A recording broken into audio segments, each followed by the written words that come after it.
আর একটা ব্যাপার হলো আসলে কিছু চেঞ্জ থাকবে এবং আর্জেন্টিনারও কিছু চেঞ্জ থাকবে। আমরা কিন্তু লাস্ট ম্যাচে দেখেছি যে সিমোনেকে নামানো হয়েছে, এটা কিন্তু মানে একটা স্টার মার্কের চেঞ্জিং ছিল স্কলানির, এবং অল মানে ক্রেডিট গোস টু স্কলানি। প্রতিটি চেঞ্জ কাজে দিয়েছে। হ্যাঁ, কাজে দিয়েছে। ঠিক যে দীপলকে আমরা দেখেছি আসলে কতটা লেট করে আসলে নামানো হয়েছে তাকে, but that worked at that right moment. এখন একসাথে 3টা চেঞ্জ করেছে সে। অতামেন্দি, লিসান্দ্রো মার্টিনেজকে উঠিয়ে অতামেন্দিকে নামানো হয়েছে, এক্সপিরিয়েন্স ক্যাম্পেনিয়ার, দীপল এবং মন্টিয়েল। তারা কিন্তু মানে এতটা মানে আউটস্ট্যান্ডিং ভূমিকা রেখেছেন সেই ম্যাচে। না হইলে হয়তো বা এই ক্রসও আসতো না, মেসি এত স্পেসও পেত না, তাহলে কিন্তু ডিফিকাল্ট হয়ে যেত। তো সেই ক্ষেত্রে কিন্তু দুই জায়গা থেকে কোচ মাস্টার মাইন্ড।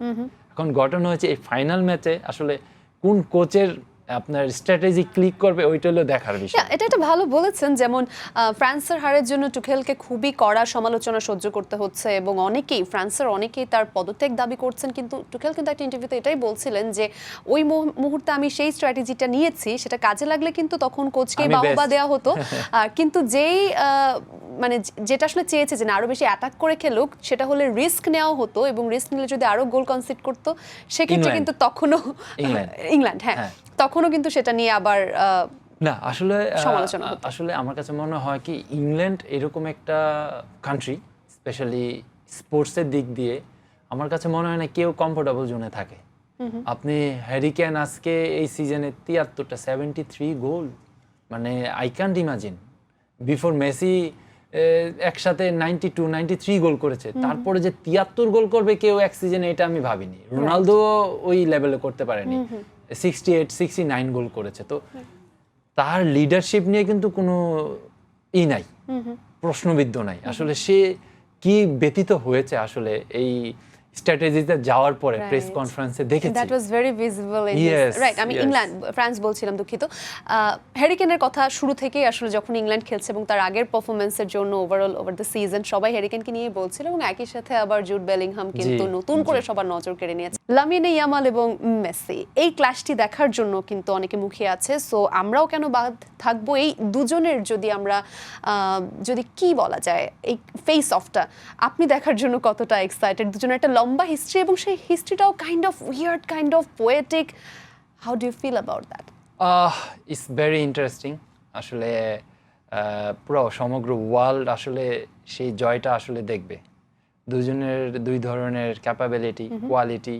একজন এখন ক্যারিয়ারের শেষ দিকে, আর একজন ক্যারিয়ারের শুরু দিকে, একদম শুরু। এখন ঘটনা হচ্ছে একজন ভেরি ফাস্ট, একজন ভেরি ইন্টেলিজেন্ট।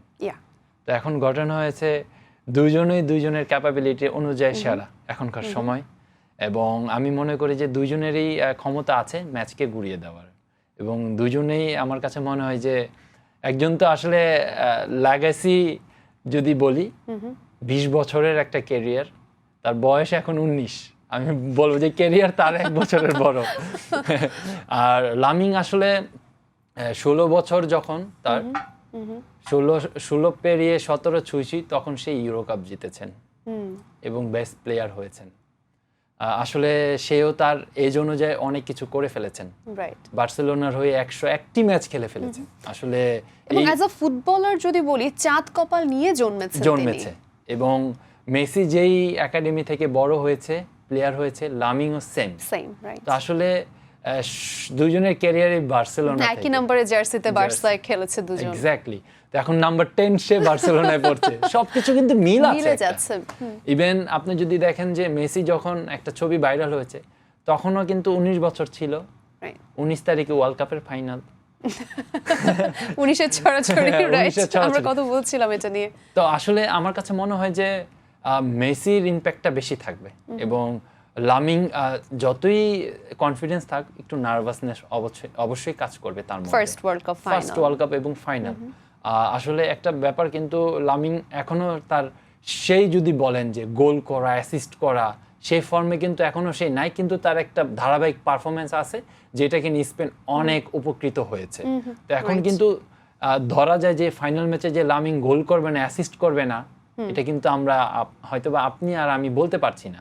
তো সে যদি তার পারফরম্যান্স পুরো ফুল ফোকাস দেয় এবং দেখাইতে পারে, কিন্তু একটা ডিফিকাল্ট হয়ে যাবে। সেটাই, দু দলকে যদি মেসিকেও যেমন দেখার ব্যাপার থাকবে, স্পেনের একই সাথে কিন্তু লামিনেকেও দেখার ব্যাপার থাকবে আর্জেন্টিনার। আর টেকনিক্যালি আমরা কিন্তু জানি যে স্পেন বলটা কন্ট্রোল করতে চায় অনেক বেশি। অন্যদিকে আর্জেন্টিনার কথা যদি বলি, তারা টেনশনে ট্র্যাপ করতে, মানে তারা এক ধরনের টেনশন ক্রিয়েট করে এবং ট্রানজিশন ক্রিয়েট করে ট্র্যাপ করতে ভালোবাসে অপোনেন্টকে।